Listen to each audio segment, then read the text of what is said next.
Looking to move to Columbia, Maryland? King's Contrivance might be the neighborhood for you. I'm Peter Boscas from Red Cedar Real Estate, and today we're going to dive into the history and amenities of this unique Columbia village.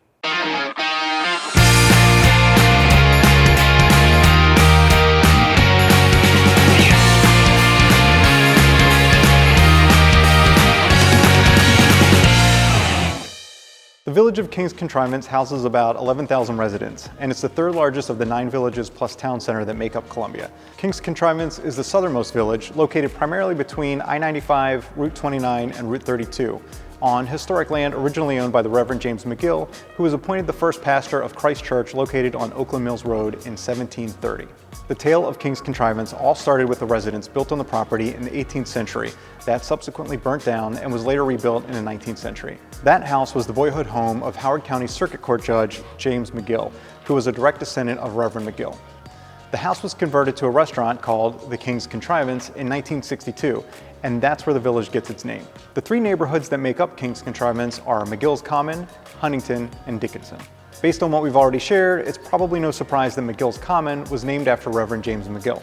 The neighborhood was actually intended to be named Macgill's Range due to initial plans for this area to include a 35-acre, 18-hole golf course, but those plans were delayed indefinitely because of the recession that took place in 1973 to 1975.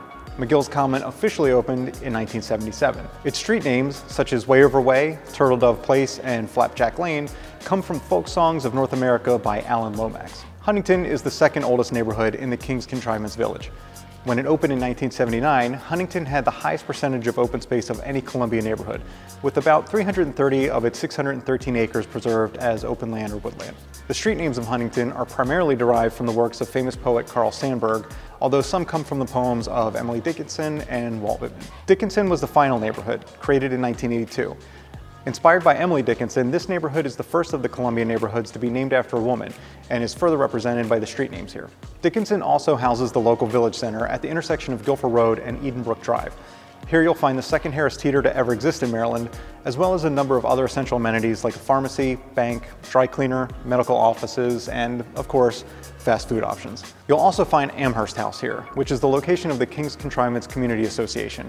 That building, named after Emily Dickinson's home in Massachusetts, also serves as a rental hall for community events, parties, and meetings. If you love the great outdoors, you'll be happy to know various scenic trails weave within and around the neighborhoods of King's Contrivance, providing access to Columbia's extensive bike and hiking trail system and county parks. These trails include the Patuxent Branch Trail, which runs along the Little Patuxent River, connecting Huntingdon and Macgill's Common to Lake Elkhorn.